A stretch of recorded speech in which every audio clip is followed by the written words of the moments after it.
So I'm standing on the porch of Kennedy Meadows General Store. This really is a gathering place for Pacific Crest Trail hikers because we all ship in here and sort all our food out and get all our equipment ready for the high Sierras. I've had a change of clothing, we're boxing stuff up, we're picking up ice axes, and there's folks just sitting around here relaxing and just getting ready before they start. It's an important place. We've come a quarter of the way now on our journey to Canada. We've covered 77,000 feet of ascent. Sitting down a long trestle table for lunch, cheese and biscuits. And some dog food. Oh my God, who put that there? I did actually, because the cats were just about leaping on it. The cats are terrorising your Rottweiler. Yes. Our Pacific Crest Trail hike is about to enter the High Sierra. It's 2002, a time many people now regard as the classic era on the PCT. I'm Simon Willis and I'm hiking with my girlfriend Liz. This series is supported by TarpTent.com, and back then we were using one of their early designs by Henry Shires. We're hoping to catch up with him in a week or two. That's if we make it through the snow and ice of the mountain passes that lie ahead. We're all aware the trail clock is always ticking. The one difficulty that I'm having with the trail is trying to complete it in one season. Oh, the push for mileage. Would like to have more time to spend in a particular campsite or overlooking a river or a view or something like that, right? And you just can't. You have to keep pushing the miles. We said, okay. This is Scott, who is hiking with Rachel. We average about 2 miles an hour with all of our stops and pee breaks and lunches and all that, right? So, doing 20 miles is a 10-hour commitment, 10 hours of hiking. That's a lot of hiking. And so, I'd like to, we had planned originally on, if we get to a really nice spot, right, well, let's spend an extra day and we'll read a book. But, I haven't read a book, haven't done a crossword puzzle. We thought about taking a deck of cards, and it's a job, kind of. It's a great job. It's better than... We felt this ourselves. It's a great job, but it's a job. And it's hard to fix meetings as we were trying to do. What was the thing we heard on meeting people on the trail? It's you can specify either a place or a time, but you can't specify both. And I think that's kind of the deal as far as meeting folks is concerned. But when you take a day off, you try to take a 0 day, I start to get itchy feet. We got to do our miles. We're falling behind schedule. We're behind another day. Let's, we got to be back on the trail.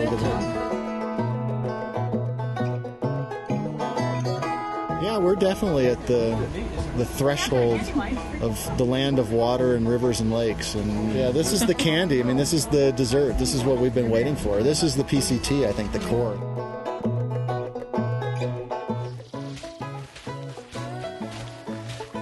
Now this is what hiking here is meant to be about. Forget all the dust and dirt and heat and sweat of the desert. It's 7:20 in the evening, the 2nd of June.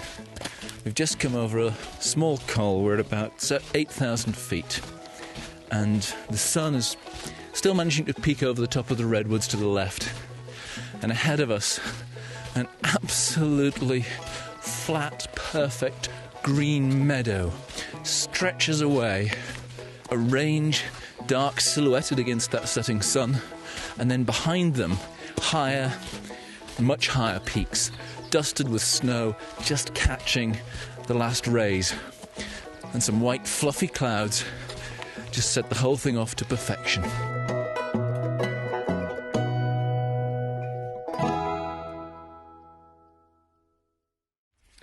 This is an utterly surreal moment.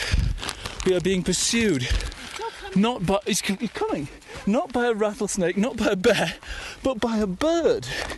It's like a big grouse. It's about 15 inches long. It just waddled down the trail towards us, and it would not let us pass. It started going for us, pecking at our ankles, and we're throwing rocks at it to miss, of course, and we're ending up sprinting up a trail. We managed to get past it one at a time, squealing as we did as it tried to get for our ankles. 10,700 feet. So running is not easy.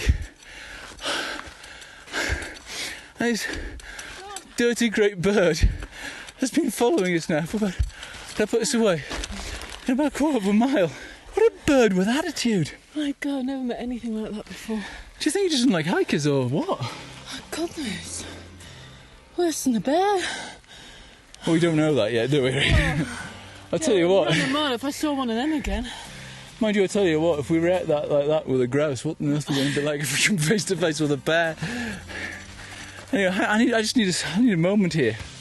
We've got about 35 pounds on our backs and we're running uphill at 10,500 feet.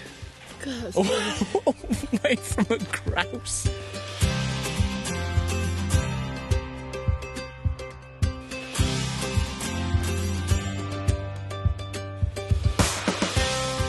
Tuesday, 6th June, and our first real test in the Sierra Nevada, Forester Pass. We decided not to climb Mount Whitney yesterday, partly because it might leave us short of food, and partly because I've done it before, and Liz doesn't want to do anything that isn't strictly on the trail. At 13,000 feet, Forester Pass is the high point of the PCT. There will be snow. Hopefully not too much, but not so little that the meltwater has made future river crossings impassable. It's always a balance, always moving forward, always with time nipping at our heels.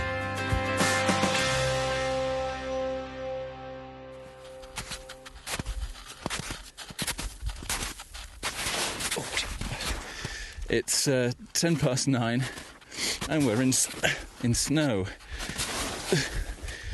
The reason for the noise is because I keep falling through the snow, because I'm in the lead and I can't take more than one step before I break through into this soft stuff. Oh, I can see people. Liz, look, there's people.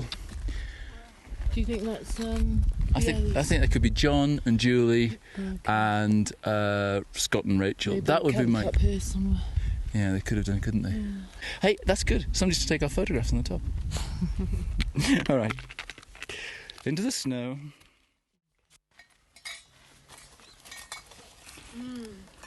So, just after 10 o'clock, we're here. 13,100 and a bit feet.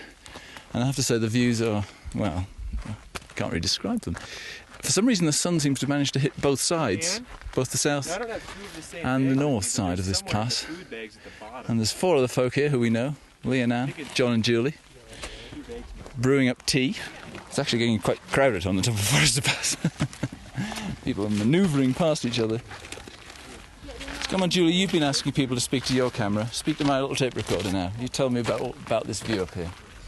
It's fantastic. Do you want a factual description or a heart description? Try blending the two. It's phenomenal. I think it's phenomenal. Looking way down to a really big flat expanse that has all these lakes in them. There's like 4 or 5 different lakes and they're completely frozen across the top. And the lakes are maybe, like I'm looking at a lake that's maybe 5 acres big, and around the edge of the lake where the ice across the top of the water meets the snow that covers the gravel all around the lake, there's a little faint robin's egg blue sort of a line between where the ice on the top of the lake and the gravel, the snow on the gravel meet. It's beautiful.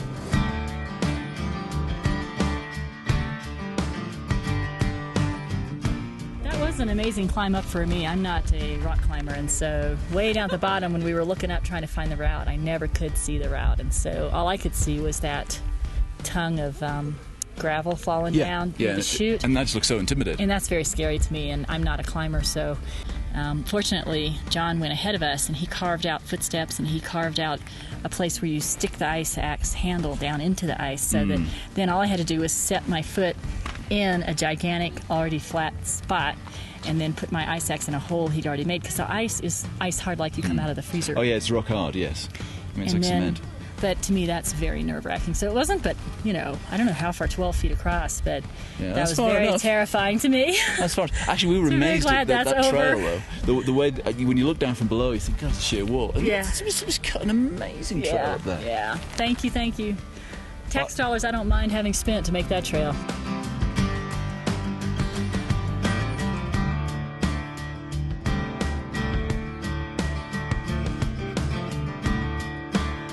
Getting up Forester Pass turned out to be one thing. Getting down the other side a little bit more difficult.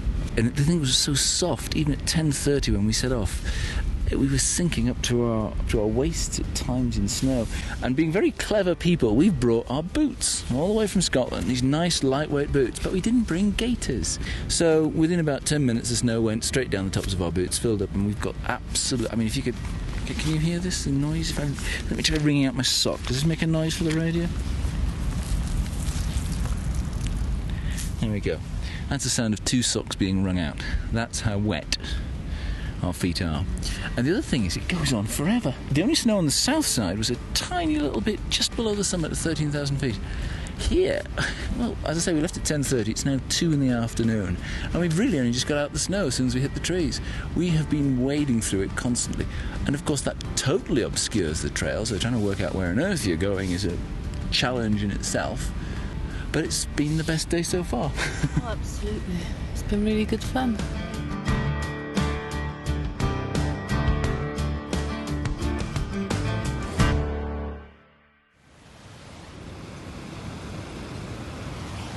It's Tuesday the 11th of June, and you can probably hear the reason we've stopped. One of the problems of coming to the Sierras fairly early is the snow.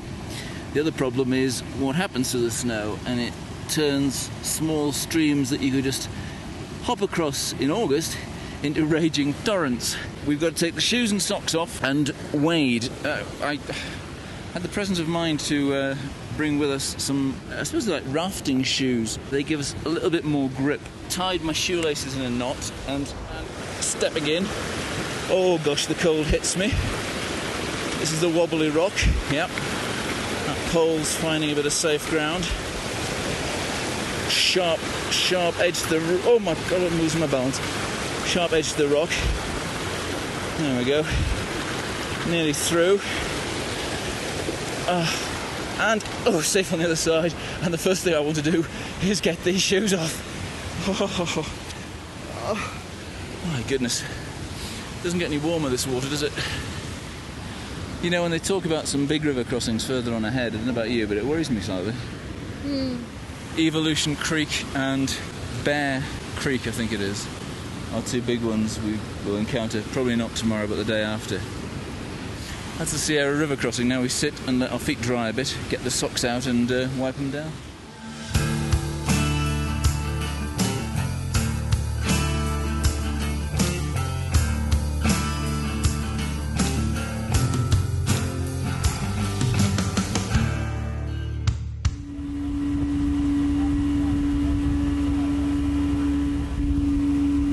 So 12 of us are now whizzing our way over the surface of Lake Edison on our way to a big breakfast.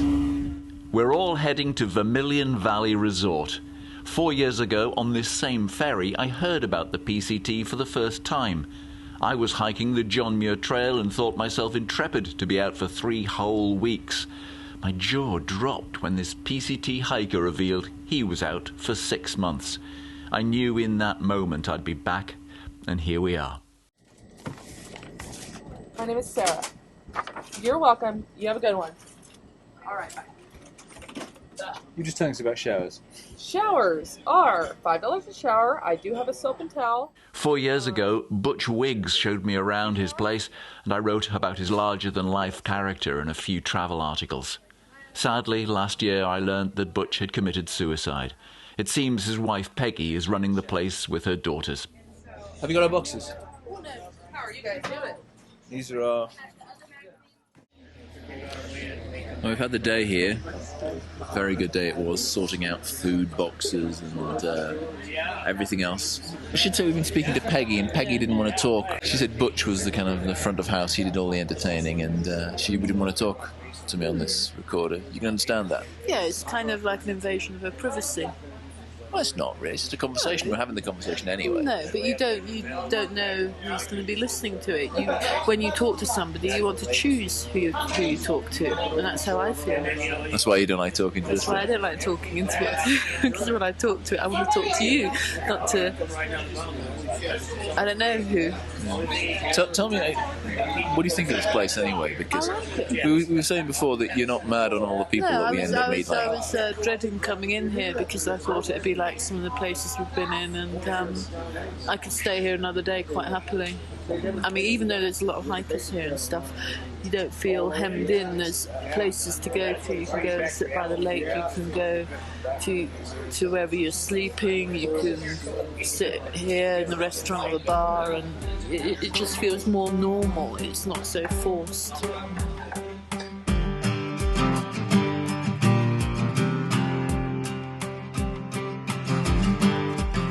Saturday, 15th June. No zero day for us in Vermilion Valley.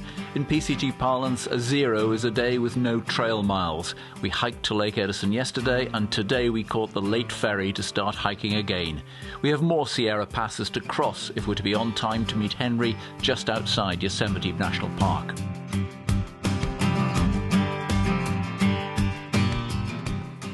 Just fastening up my rucksack. It is Monday the 17th of June. It's 4:30 in the afternoon, the wind's starting to get up, and we are in the middle of what mountaineers like to call a little bit of an epic here. We had one last pass to cross of the High Sierra, Donahue Pass. As is often the case, the approach trail was buried in snow. Usually it kind of reappears here and there.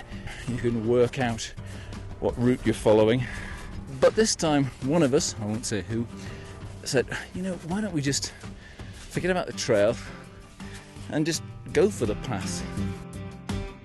We really should have checked which saddle held the pass, because we went for it all right. I went up entirely the wrong saddle.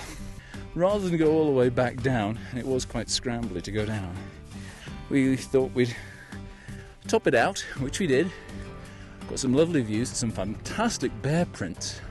We really were in their domain, and now we're trying to recover, because the descent from this pass is quite tricky. It goes down quite a steep cliff to a lake, and we really don't want to be wandering around here.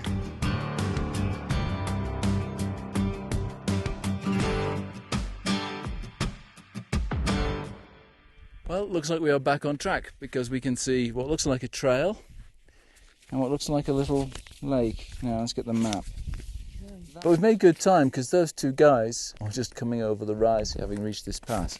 They weren't that far behind us. And they went up the right pass. So we're back on track. 11,400 feet at 4:45.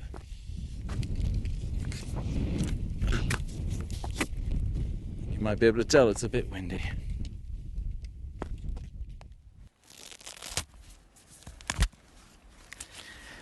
It's 5:15. We know where we are. We're on the trail. We're on the right trail. It's heading down to a rather nice little lake, and we're probably going to camp down in that area tonight. So while we can see it, we don't go and we don't cook and camp in the same place, because those bear tracks were a warning. There's big animals around here, and if you cook, excuse me, I'm just taking my boots and gaiters off. If you cook in the same place that you camp, it's like an invitation really to them to come and take your food. They navigate mainly by their nose. They don't have very good eyesight, but they really can smell. I mean, somebody had a trunk of his car ripped open completely because there's half one of those little boxes of sun-made raisins in there. We stopped on the side of the mountain and drying things off after the snow travel, and this is what we're having tonight. Chili, bean chili. With Noodles.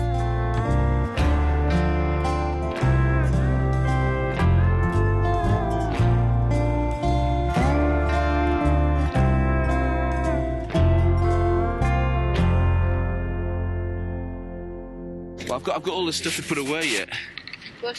No, it's all right. No, don't worry. Let me do it. I won't take long. I can do both at the same time.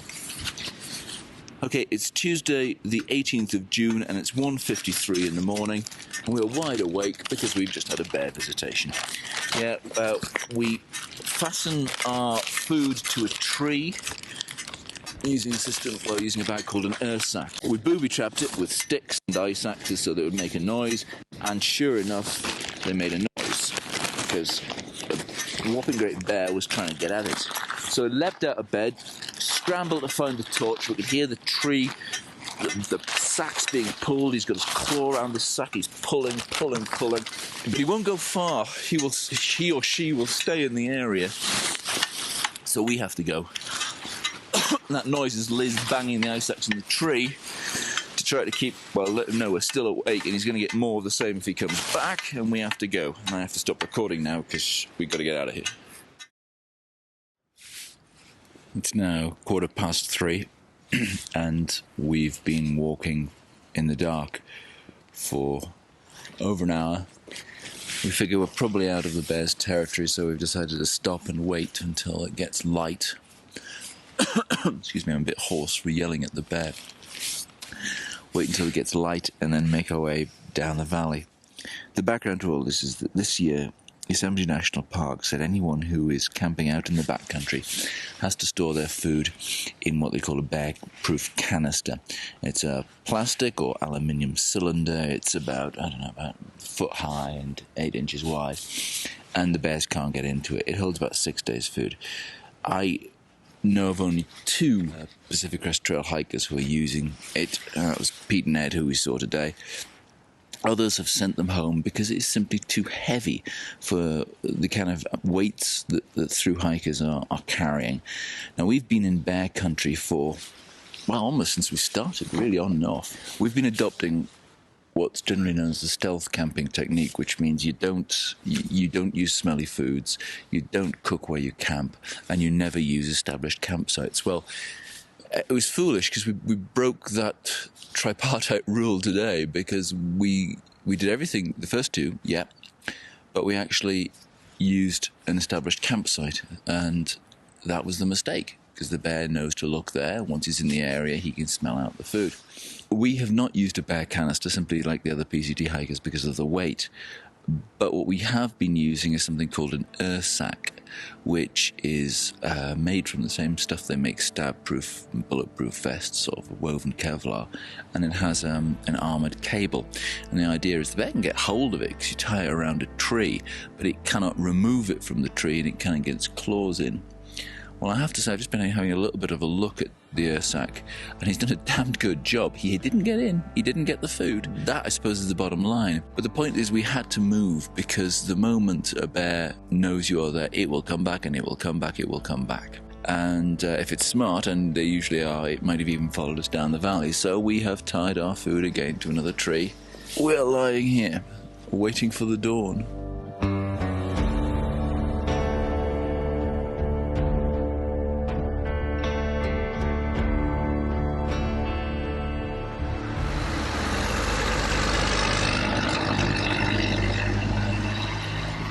That's something we haven't heard for a while. Traffic noise. It's Wednesday the 19th of June, and it seems rather strange actually. We're down in the town of Lee Vining. We came down here yesterday, and the strange thing was that it was the same day that we had that bear incident. That happened at about 1:40 in the morning, and then by about noon, I suppose, we were down here in all the hustle and bustle of Lee Vining, a town which overlooks Mono Lake at the entrance to Yosemite National Park. We're meeting up with Henry Shires, the chap who designed and sewed our tarp tent that we're using. We met him, you may remember, at the Pacific Crest Trail annual Day Zero kickoff, which was, crumbs now, it was 2 months ago. 2 months yet? 2 months we've been on the trail, 2 months and 1 day. And he's joined us, and we're having lunch in Bodie Mike's restaurant. And he's chatting with Liz at the moment, so I'll just go in. So I want to ask him what comes next on the trail. How are we doing? You're doing well. You're over a third of the way. You're right on time. You're going to finish in September, no problem. Maybe a couple days behind my schedule, and the way that you've walked so far, you walk more miles per day than I did.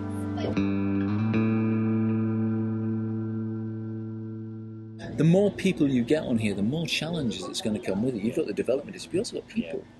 Yeah, I think the trail itself can handle more people. I don't worry that the trail will get beaten to death by more people. Starting at the same time, though. But no, look, we've been walking. How many people do we see during the day when we're walking along? No, you know. that's when you Yeah. stop. You don't, because you're all Yeah. moving at roughly the Yeah. same speed. But the challenge is maintaining the wilderness component to this trail. No, for much of the trail, it will be many of our lifetimes before that's threatened. But there are certainly sections, and you've come through them already, that are very seriously impacted right now by development. And because of the rate of growth of Southern California, it will only go downhill from here, unfortunately. Do you think this trail would still have the same quality for the person if there were the numbers of people doing it that are doing what we hear The are Appalachian doing Trail? Appalachian? From a wilderness aspect, no. No, I mean, it couldn't. Because the wilderness experience would be different. I just wonder whether we're going to ever be in the situation, which is the beast of tourism, where actually the industry destroys the very thing it seeks to That's celebrate right. or promote. Yeah, no, I think that's a good point to get to But those. then You at the wouldn't same- do it, you wouldn't no, do it. But at the same point, you've got to bring people out here to make them realise it's worth keeping and worth looking after. That's right, yeah. You know, if Now, you don't have that That's awareness. exactly what Muir did. Now, there are a million. I mean, I don't know what the numbers are. I should be careful about what I'm going to say, but the number of people who touch the Pacific Crest Trail at some point during an average year is probably comparable to the Appalachian Trail, and that's just Right. because Sections. there's Yeah. tens and tens and tens of millions of people here on the West Coast, and people who come Well, from how all many over the people world to go come up- to Yosemite, People and they go up walk. Mount Whitney, you They know. walk, I mean, they walk a little bit on the Pacific Crest Trail somewhere along the way. We've been wondering when people are going to start dropping out, haven't we, really? Like thin out the numbers a bit. But of course, you never see the ones that drop out. no, you don't know about them, do you? They've gone. I have to say, though, it sounds really... I'm sitting here with these headphones on, recording this conversation. It sounds really bizarre talking about a wilderness trail, and I could have had a bit of the microphone near you because the big Mack truck just went by. Fewer than 300 people hiked northbound with us in 2002. Now numbers run into thousands. We'll learn more about how many are hiking the trail and who they are in later episodes. We'll talk to a couple who hiked the PCT exactly 20 years after we did. And we'll hear again from Henry Shires about how his homemade tarp tents have become an international business. If you're enjoying this, perhaps you'll buy me a virtual coffee. It's just a small payment to put towards the hosting costs. And if you'd like to read our 2002 Trail Journal, day by day on the Pacific Crest Trail, please head to pctpodcast.com, where there's a Kindle and other e-reader download for sale. There are links in the show notes. I'm Simon Willis. Thank you for listening. Goodbye.